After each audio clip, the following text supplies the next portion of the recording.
Today I want to talk about the living waters of life, the wellspring. It seems like we've lost the connection with this eternal energy source and often feel exhausted and empty. Let's explore together how we can return to this nourishing stream. The origin is the wellspring heart of God, and the wellspring is the eternally flowing law, God. It is the stream in which all forms of existence live. The minerals, plants, animals, all beings, all souls and people. And all the heavens with their galaxies, stars and planets. It is the realm of joy, peace and harmony. In this stream, which is also spirit or love, there is no mine or yours. Every child of God is the heir of all of infinity, as everything is contained in everything, the all in the all. It is a realm of selfless, unconditional, unlimited and all-inclusive love. However, a long time ago, a certain number of spiritual beings decided to leave this reality, our eternal inner homeland, and acted against the divine law. Instead of selflessly loving God and all of creation, some souls developed a love mostly for themselves. Chances are that you and I were probably one of these little radicals. We willfully left the stream of life and soon found ourselves on the dry desert land, away from the constant flow of energy. It didn't take long and we began to thirst and crave for the waters of life, for the love energy, which we had left behind, and we also began to feel separate and lonely. That's when our base ego kicked in to obtain the lacking energy, these waters of life, by craving for approval, attention, and love from other people, which is nothing but a cheap substitute for the divine love which we left behind. We do this in many different ways, from showing off and impressing others, from wanting more likes on our Facebook or Instagram postings, to craving for a next orgasmic encounter. It's all a sign that we are running on empty. These are all cries for love.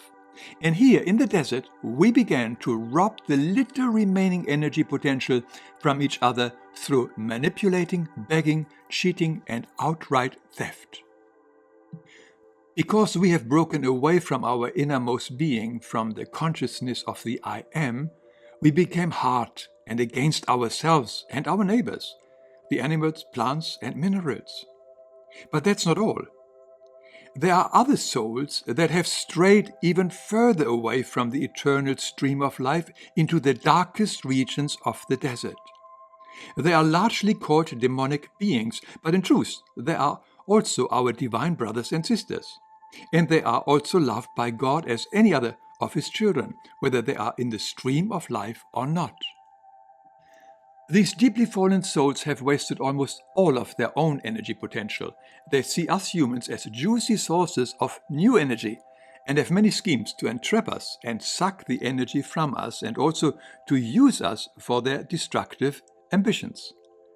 They try to lure us further and further into the desert, like with thought injections that stimulate desires and fantasies in us.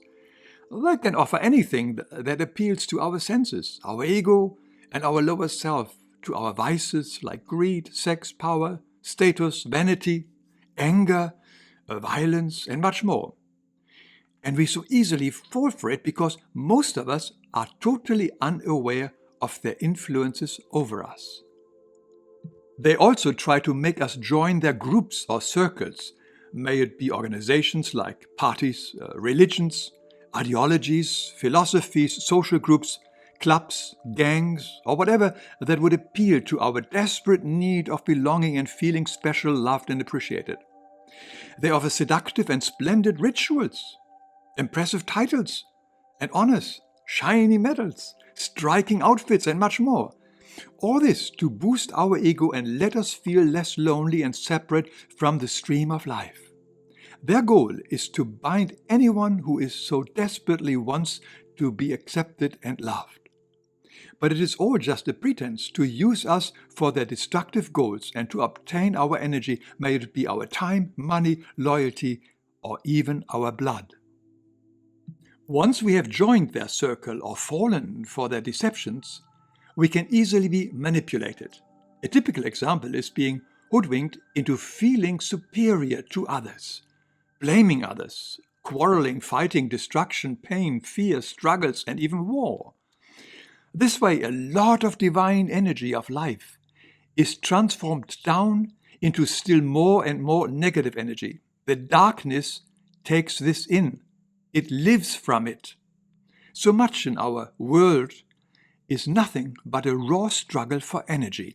The demonic law says divide and rule. More on this in my video on evil.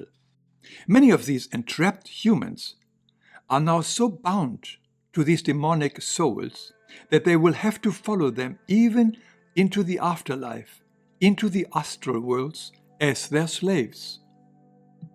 But nobody is lost forever. Even in these darkest regions, countless angelic beings are patiently and lovingly trying to guide each lost soul back into the stream of life, back to God.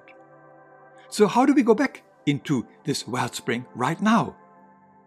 Firstly, by becoming aware of these dark and dangerous manipulators and avoid their influences. And second, to start our journey back. The poet Rainer Maria Rilke said it so perfectly: the only journey is the one within. It is the journey home into the heart of God, into our center. For us humans, it is a very short trip from the illusionary and temporary outside world to the kingdom within, to God and the stream of life that is in each one of us, as we are the temple of God. The world we live in is the temporary and relative reality, the causal reality with time and space. It surrounds us like a mirror, reflecting back to us everything that is still not in accordance to the law of love and peace, all our trespasses and mistakes. A giant mirror for the purpose of self-recognition. I've outlined it in my video on the law of projection. So what needs to be done? Nothing other than to clear up our past so that we live consciously in the present, in the day. Then we will experience ourselves each day and recognize from this what needs to be cleared up in order to find our way into the center of the stream of life. By living a life according to the laws of love and peace, we are opening ourselves for the wellspring. Then we live for and with our neighbor, the animals, plants, and minerals. We then establish the connection to our innermost being, and there, in the stream, in the wellspring, is all the being. The nature kingdoms, all the beings of light, all the positive powers of human beings and souls. In the great cosmic teachings, Christ says, the divine law is link and be. This means that the one who lives connected with the innermost being is linked with all people and beings and with all forms of life. With them, he forms the unity in God that knows no differences, since everything is contained in all things, the law of life. Once we have opened up this inner wellspring of the living waters, we no longer crave for the love, affection, and attention of others. On the contrary, we are able to give that love not only to the one who are dear to us, but to everyone else. In my video Recognize Yourself, I'm giving some helpful suggestions that were given to us by the spiritual world. And if you wish, I'm putting a link to the book The Great Cosmic Teaching below this video.